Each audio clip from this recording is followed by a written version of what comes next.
All right, here we go. Next one.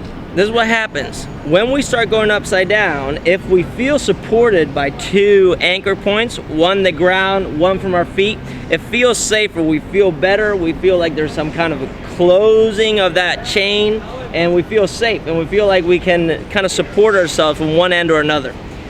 As we get a little more advanced, we're eventually gonna wanna feel like we can kick up to a wall, and when you kick up to a wall, there's a moment where only your hands are touching the ground. And you better know what pushing away is, unless you want to get a little nose job. I know some good plastic surgeons though, but you don't want that. That's too expensive. And it can get weird, right? So this is what you're gonna do. You're gonna go about it like this. We're gonna do this very basic drill, which is hands on the ground, and we're just gonna do little tuck-ups. And the tuck-up is gonna be minor. It looks like this. Hands flat, lock your elbows out, and all we're gonna do is lean forward a little bit, tuck our head in, small jump, small jump. Adam, do you think you can do that? I think I can. And what you want to feel here is that you're loading your shoulders up a little bit and that your feet are just leaving the ground a little bit. So we're going to do the same thing. Spread your fingers, locked out elbows, shove your shoulders up into your ears. There you go. So yeah, he pulled that first, but now you got it. He pushed. Now do small little hops. Keep going. As he's doing these hops, I want him to feel like his shoulder actually never passes his wrist, that it stays behind his wrist for now. Shoulder behind his wrist means that he has a good shoulder position. Can you do one more? Good, rest. So what that is doing is starting to create an awareness of what it feels like to have traction in this range of motion where there's only one big joint actually holding us up. It's not a very functional movement from a standpoint of multi-joint working. It's more of a functional standpoint from a positional aspect of things, right? So that's what we're looking at. What happens with a guy like Adam? When we see him jumping up, we could ask him to go straight up to handstand, but most likely he will have no control over that.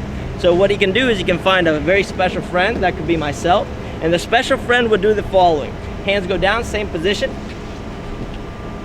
I'm gonna do the following. He's pretty tall here, so it's gonna be a little awkward maybe, but I'm gonna step in and I'm gonna place my feet on the inside of his hands.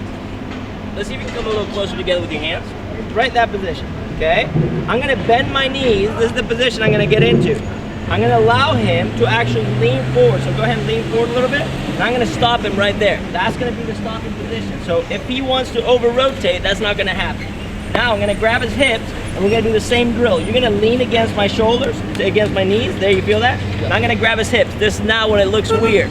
Now start doing some hops. And what I can do is I can start holding him up. Hop, start holding him up. Don't get too close to the butt area because it gets weird. Now, this is what happens. When Adam starts moving, he feels that I'm there, and what he's starting to look for is for the ground. So I want you to think, keep your head tucked in, keep your legs tucked. Just let me take care of the balance for now, okay?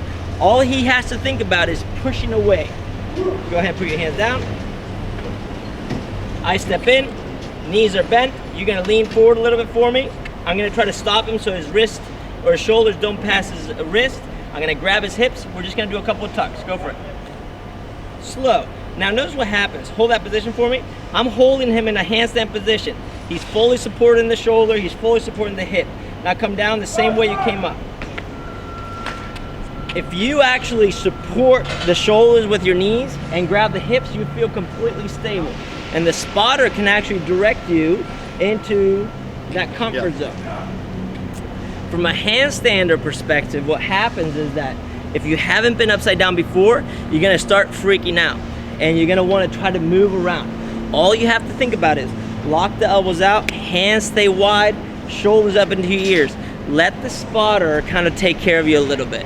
And if you trust the spotter that they can hold you up there, then everything's gonna be okay. You see it? Beautiful. Now what we're gonna do, the next step is, he's gonna tuck up, he's gonna hold that tuck position, and I'm gonna ask him to slowly extend his legs. Okay, you're gonna slowly extend your legs once you hit that tuck position at the top. Same thing, hands down. I walk in, knees are out. He leans in towards me. I grab his hip.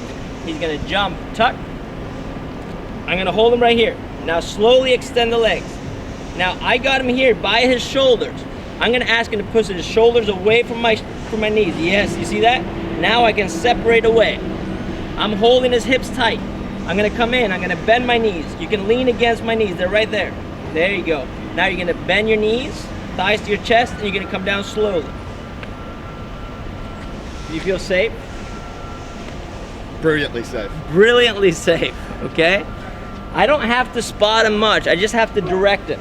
If the athlete can't get their hips up overhead, they're not ready. It's okay, they're not ready. They will get there though.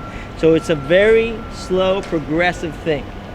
But it's key that the athletes feel supported in the shoulders, because that's the hardest position to hold, so they know where to go with it, and that they have someone controlling their hips, because that's the direction of where you're gonna be going to get upside down.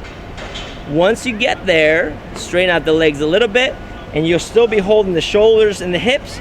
And then when you feel like the athlete feels strong, you're gonna ask them to stick their head through, finish that overhead press. You're gonna separate the knees, you're gonna keep them in a good position. Whenever they're ready, bend your knees again, allow them to lean against you, folding the hips, feet come back down to the ground. Try those drills. You can do them with straddles, pikes, whatever you want, but tuck position is the easiest one to start with.